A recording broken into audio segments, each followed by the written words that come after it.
But I love, Shawn, you stay up and help me.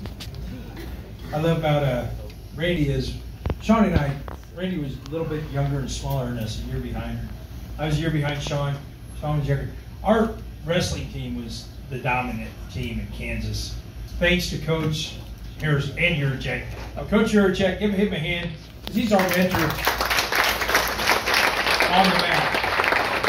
And he gave us the confidence that no matter how bad Steve Mackey was punching and kicking us, once we got that double leg in, we had him.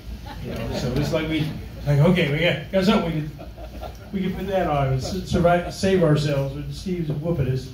But Randy, last time we got together in 2017, was the one that helped put together half the air conditioning, get it going, brought a generator, made us food. Just, he's always been there whenever you need him. And in fact, he's been coming over and feeding all our VIPs staying at my house and stuff. So we really appreciate Randy. Okay, my people, we're going to go fast, and so Bob Edwards can have longer talk. We have a special event September 12th, which is going to be a big celebration for Helen Dugan, her retirement, like she's going to quit doing anything. But we will do more to discuss these promotions for my people, but I don't want you to feel slighted that I'm not going to talk too long. So it might be more like college graduation here. But one of the guys who honored me, I get to honor him back, was going out. A lot of our people have gone and studied different styles. The new way we're doing that, you'll get credit for whatever you do to help you work in your ranks through black belt systems or whatever. But one of them is George Vogel.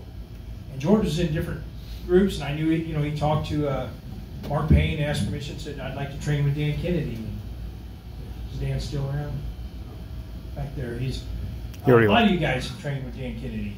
And then he trained with some other group, and they had him up for promotion. He says, I can't take that rank. I can't test for it, that promotion. It's like, why not? He says, well, I can't outrank my sensei. He's like, well, why? Well, Jim Hartley. I was only third dan then. So George got me promoted, and it was a whole different system. It was a Bushido-Kai system, but George got me promoted, but Mark Payne blessed it. He signed it in this system because he wouldn't take a promotion before I got one. So that is a very honorable man. And George has always been an honorable, hard worker. Everything America is about. Come on up, George.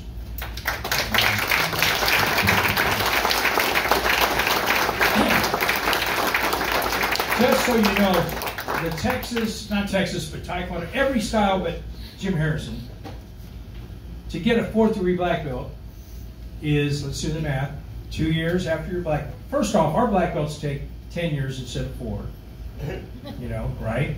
But they're, after you get your Shodan, 2 years in Nidan, 3 years at Sandan, and 4 years, so that's 9 years as a black belt, and then, you know, it might take you 5 or 6, so let's say 15 years of training is what a 4th dan is in their system. And how long have you been training, George? Close to 50 years now. 50 years. So, at this pace, you'll get your 10th degree when you're 200, but with the money, you're 4th degree.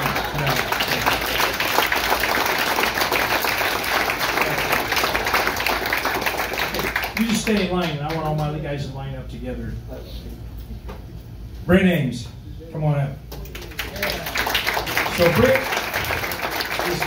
is he's always been a great fighter, great technician, and we go back. Brent's doing karate as long as me. We started with the Bruce Lee era together in Northwest. You started just a little bit after me. We went to high school together, and Brent and I have trained together for 40 years.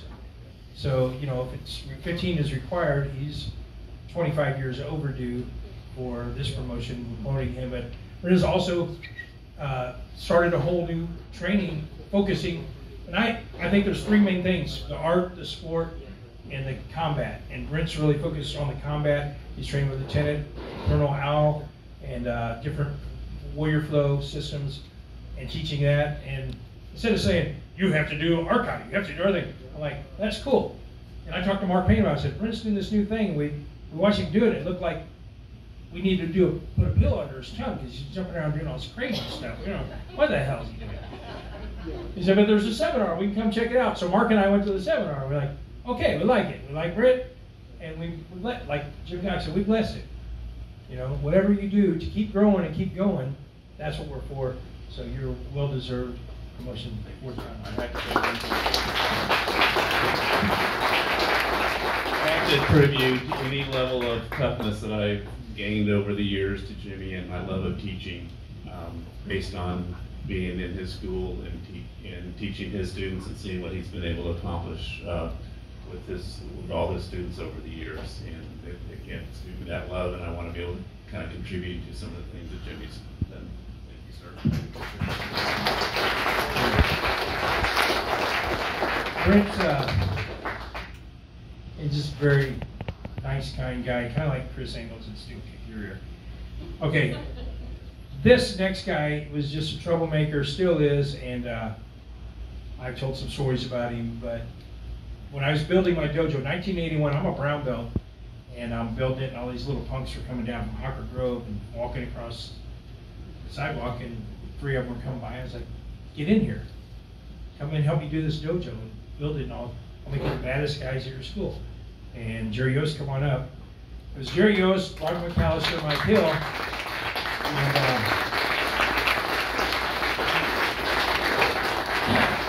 I would talk about Jerry and try to embarrass him, but you can't embarrass him. He is so self-confident. And he's just one of the most loving, giving guys, but also 10-time national champion. And out of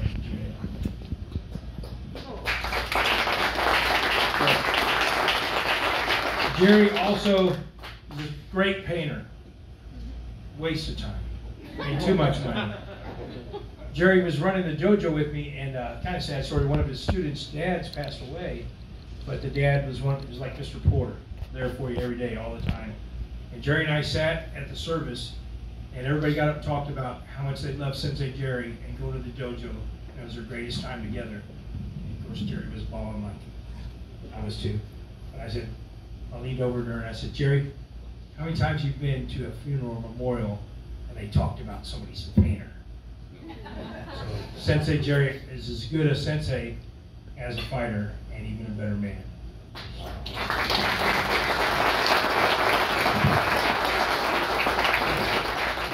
Now we're going to go faster. We had some talks about different ranks, and that's why we had a roundtable, because one of them was we had a roundtable about Stacy Stillo, and Steve was like, well, I was like, Steve, just tell us what he did and let us tell you what we think, because he's your kid and you're a hard ass. And we were like, no, we all vote Sandan.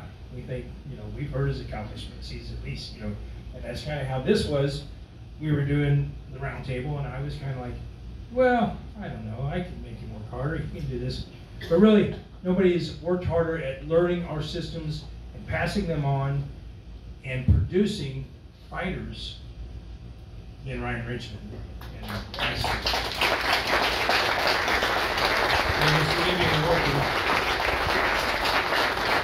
So the top, originally we were saying, let's kick this off with some black belt tests. Well, we didn't have anybody ready, but the top brown belts I have all been trained by Ryan and my son Shawn, but we just really honor that he's taken all his gifts and he's kept going. He's been teaching continuously. And last time we had our meeting with Mr. Harrison, we talked about competing. Ryan had the only, guys, he'd been going to tournaments and fighting the last 10 years, and I was way over the hill, so I really appreciate him representing us at the tournament. So Ryan's the 4th time.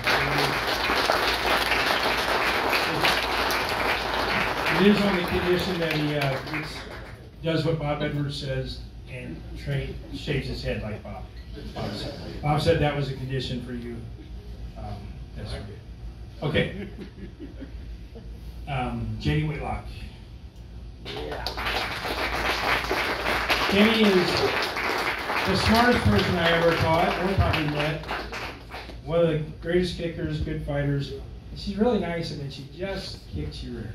And she's a great instructor, and we don't want her to loaf. The thing that the guys that coached us on being chartered under them and doing ranks said, third down is, do you trust them to train everything from white belt to black belt? Because they know it and they can reproduce it. and that's what third means. And besides fighting ability and of course character, she's way ahead. And Jenny is the third Dan. I'm going fast, like I said, so we will brag on you guys all more in September when we have time, and Jerry's going to do karaoke with Krista. Next is our consigliere, Chris Engels.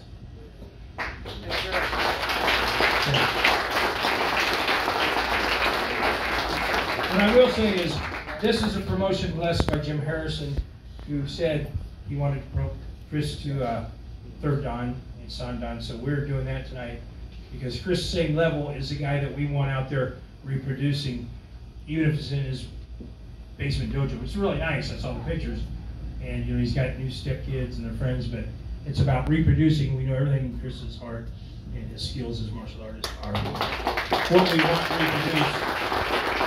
But I have an extra rent for Chris, an extra award for Chris, and this is for you to either give on to someone related to him or just to have framed for you, because we know one of your favorite people and mentor in life is Dave Hewitt, and he never got a certificate, so we're awarding that to you. Part of what I love about karate is there's a, you're speaking the truth in love, or there's a proverb that says, wounds from a friend can be trusted, but an enemy multiplies kisses. And you spend that much time with somebody, work that hard on them, and part of their life, you can sit them down and have these fatherly talks and say, right, what are you doing, you idiot? Go to college, you're smart, and he did, and now he's a big shot, and or whatever. But and Mark Payne had that talk with me. I was a certain level in kickboxing. He was like, okay, you can go to the next level and fight this guy for a title.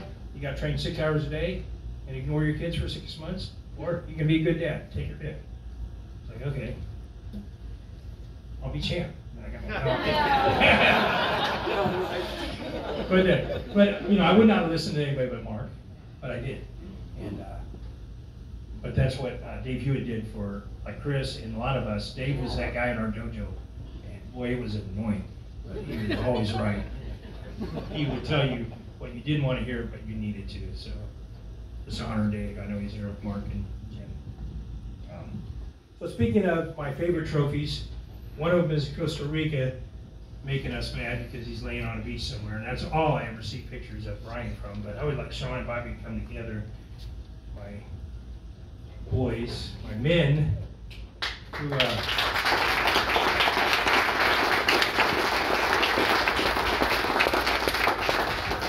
I've got really what has excited all of us is getting back to our roots, or having our roots, but going forward. And my veterans was so excited. We were playing this, and he's like, hey, Tyler messaged me and said he wants a Dirty Dozen. He's going to do this and then this. And then Shawn, same week, messaged me, Dad, I need the Dirty Dozen. I'm going to do a seminar at our church down here. And they tell these girls how to eat people's rears. And it's tough to teach at churches because they don't like it when we tell them some of the things. Last time I did a seminar at church, they all gathered and said, can we pray for you, Mr. Hartley? God, make him not want to kill everybody. But no. So this is really, like when I talk about revival, I'm serious. It's getting these young guys, and my son Brian and I did videos on all the 60 self-defense. It's not real good technique. It's not real quarter stuff. It's the best I could do at this age, but it's really good video and photography, and some of you got it with the audio and lights and everything. And that's we want to use technology to pass it on, and we want our kids and grandkids to keep going everything we can teach and more. So Shawn and Bobby are third Dans, because I trust you when I'm gone to make some black belts. And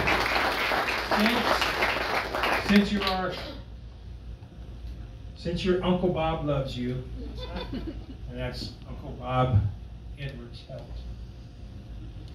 you get these cool things to put on the wall. Don't wear them until they those are the belts that introduce us to Jay Garrett. Helen, come on up.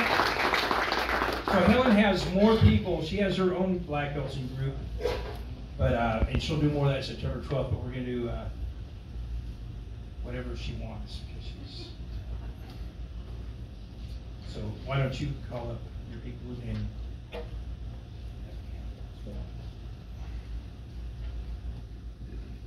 oh, and Helen. Oh. Hey. So this says Bushido-Kai on one side. We put a dash in it because we like Cobra Kai. I just love that. And then That matches my red gi. there you go. Helen makes she has her instructors that are instructors wear blue gis, so we call them the Smurfs. So she's going to honor a couple of her Smurfs here. Okay, well I have The ones that are here. And then I just want to say, if you are a black belt, you didn't get your certificate tonight, you'll get it at the other one, because some of you we didn't get to in time. John Ericson. Okay. You have to stand a minute here while I talk about you. John has saved my life many times. I have a student that I have had for 20 years, and the most difficult student you could ever find. You know what I'm talking about. We'll just tell you one quick story. Tell the paint one. So this student, I had him do some initiative martial arts. I had him to do some chores. He's a special needs kid, and actually he's an adult now. And so I had him hold the ladder for me as I painted my house this last summer. And he did a good job. I didn't fall off. He secured the ladder. It was really, really good. So I went around and went around the corner. He was gone for a while. And Michael, where are you at? Where are you at? So I go ahead and get down off the ladder, find out. And he comes around. Everything's fine. Everything's fine. Okay. So I went back later on to where the area he was. And I noticed his paint can had been spilled over off the sidewalk, and there was a few little tracks and stuff. And Michael's pretty clever because he won't tell you anything. He says, "Michael, did you not go to the paint can?" "Oh no, I didn't do that." Of course, there's footprints and whatnot, and so he's busted. But some of these kids they're special needs, but their minds are working a million miles an hour. And you just got to kind of watch them. And Michael also does judo, and about 8 out of 10 throws aren't so great. But that 9th or 10th throw will come as a surprise and it'll be a superb throw. So you have to be on your toes with this guy.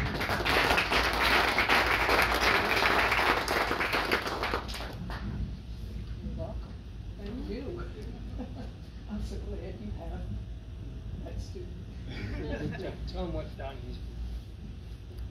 Oh. Second on. Okay.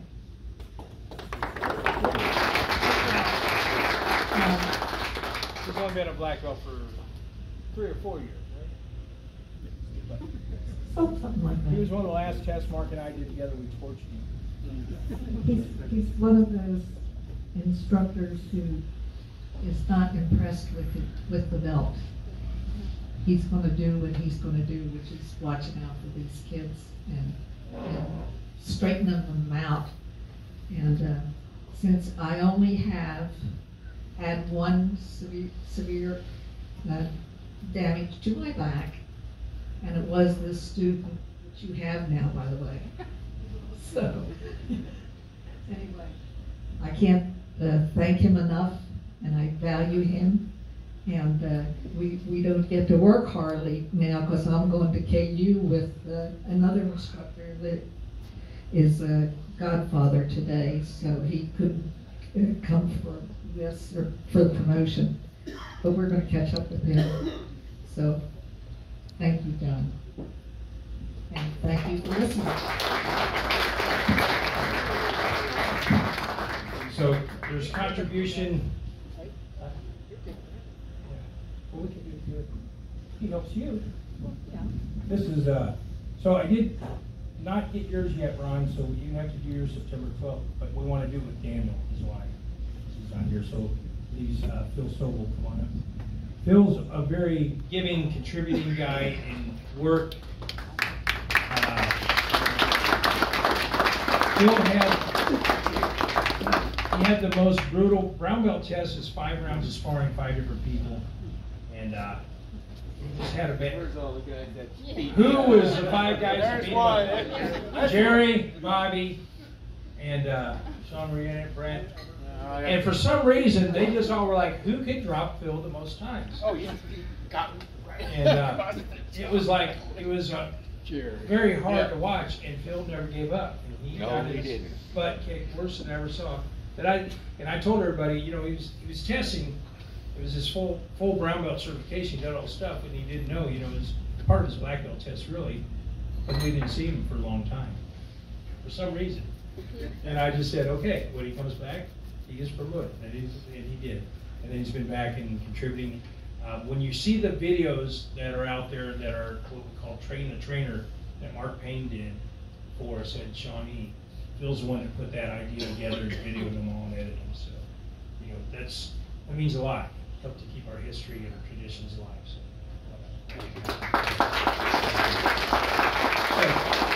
my little gang will bow out here. I do want to mention, I agree with my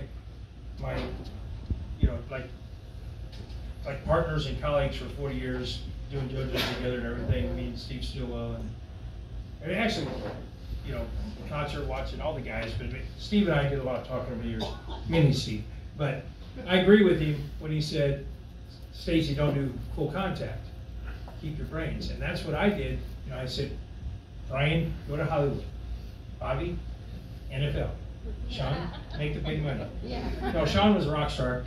But I wouldn't let Shawn do full contact because I didn't want to get his brain strained. I would let Bobby do it because I didn't want to get sued. Bobby was undefeated for like 8 years in tournaments and stuff, and then people used to call me and say, is your kid going to this tournament? Well, then we ain't gonna waste the money. So when I ran MoCan, I literally had to make him fight every other tournament to give the other kids a chance. Since it was, you know, I was in charge of the league or whatever. But he's backed me up in a few situations. Both these guys had it. Shawn got beat up or jumped by 10 rednecks and we didn't get hurt. We held them off till Bobby showed up and then they ran. And it was a pretty exciting story. We don't have time for stories because we have to do Bob Edwards' family's next and George has something. So my team, it's great. You sit down. You come back? Good job. Must be present to win. Must be present to win. Dennis Wieneke, come up here. Dennis, get up here. Yeah, we want to get quick so you can do some fighting. Get up here, yeah.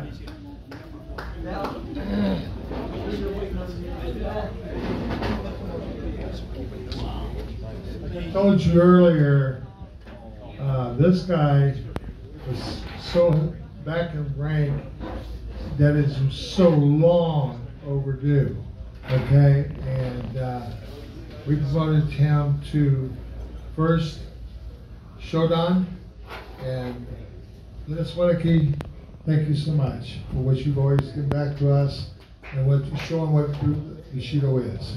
It's unbelievable, thank you. It's been a long time. God bless you for it. Look at all the ass kickers I took from you, man. Thank you so much.